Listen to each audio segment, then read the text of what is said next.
Thank you for inviting me here today to speak. When I first arrived, there was a girl called Chris, and I was a bit lost. I didn't know which entrance to go into, and Chris kindly took me, and that first moment being in Townley, I felt welcome and supported to get where I needed to be. And that first impression for me shows what a school is here. And today I'm going to talk to you a bit about some of the struggles I've been through to get where I wanted to go to, but I'm first going to start with a positive story that for me symbolises optimism in lots of different ways. So I'm going to ask you all a question.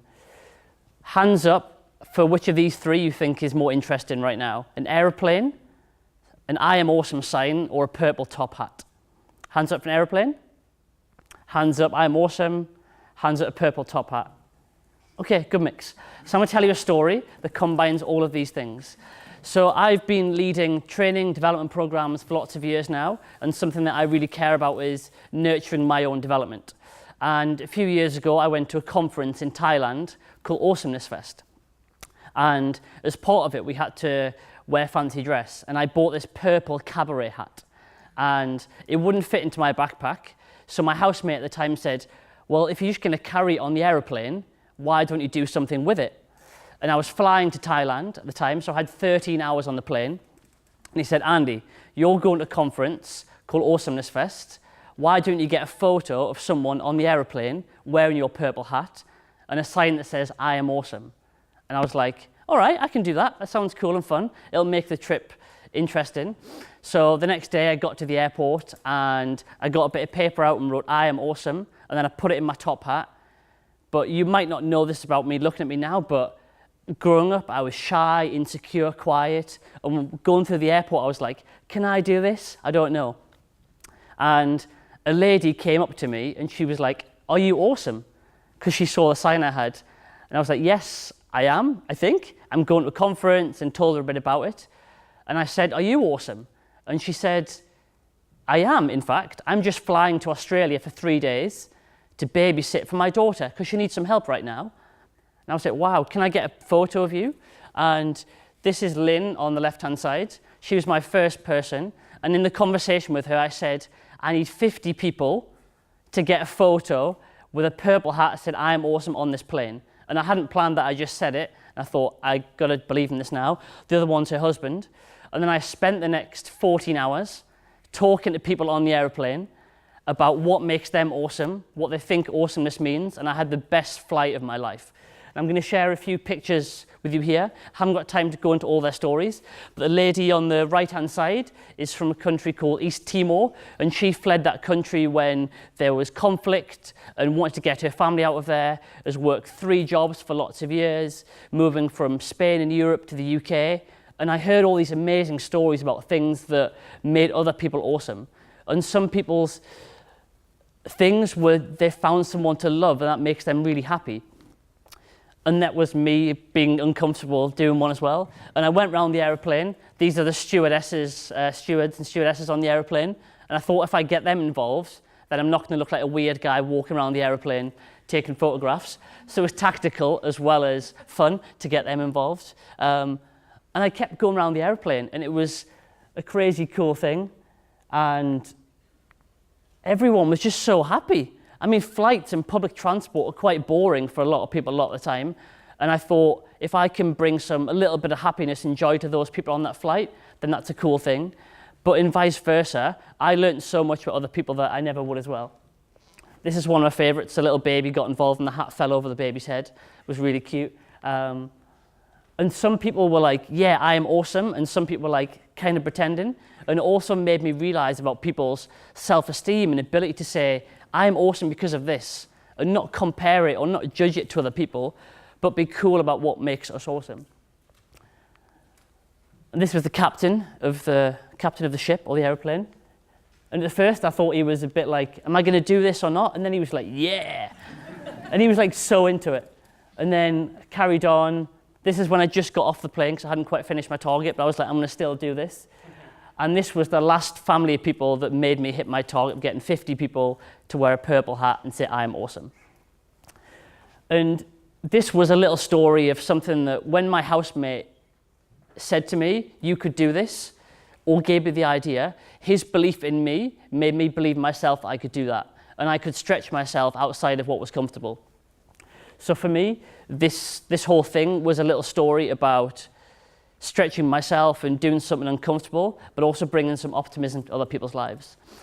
Now, this is a fun, cool story, and I want to now take you back to how I got to where I am now. I'm 30 years old. I do training development work around the world. I've written and published a book. I founded a creators club, and I've done some really cool and interesting things. But to take you back to where I'm from, does anyone know this city by photograph? Yeah? Newcastle. This is Newcastle, where I'm from, the northeast of England. If you haven't been there, I urge you to go. And I chose this picture today as the backdrop for this because I did have a great upbringing, a wonderful family, and loving and caring. But when I was a bit older, between 19 and 22, I was desperate to leave and find somewhere else to be, because going back there after university was difficult because I'd changed as a person, and I felt stuck in Newcastle, and I just wanted to meet new people and find more like-minded people. When I was 12, 13, I was the kid in school who had a stutter. I wouldn't speak in class. I was luckily sporty, but I would never be standing up, presenting and speaking. And I was really creative, a bit academic, but I was like, I just want to do creative things. And that's what my mindset was going through school. And one of my big beliefs in education is that creativity is becoming more supported and nurtured, but still there's for me, an imbalance between people's perception of academia and creativity. And that's why my work now supports creative people in everything they do. When I was 19, I made the choice to go off to university and study in Sheffield. And that was a big leap outside my comfort zone of leaving Newcastle, because I wasn't really that confident. And that was a time of totally drinking too much, working too hard, and I genuinely didn't think about my future after university. I was like, I want a first-class degree. And to be truthful, the reason I wanted a first-class degree, because I was trying to prove to other people that I could be creative and successful. And I worked hard, and of course I got a first-class degree because I didn't stop. And you learn a lot, and it's good to aspire and achieve, but not at the expense of everything else. So then I left university at 22 and got home to my family, and I was like, what am I going to do now?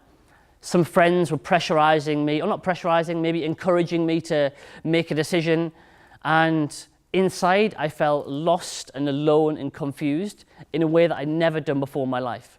And at the age of 22, being a guy, crying wasn't really a thing that I did or was encouraged to do. And I had panic attacks, nervous breakdowns, my anxiety got really bad, and I cried in front of my mum for the first time in my life.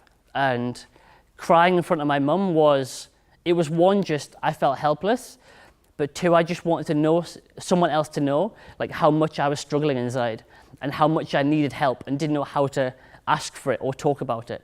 And over the next few years, I realized that a lot of the deeper insecurities I was feeling was that I didn't feel accepted with my creativity, or being small and growing up, I felt insecure.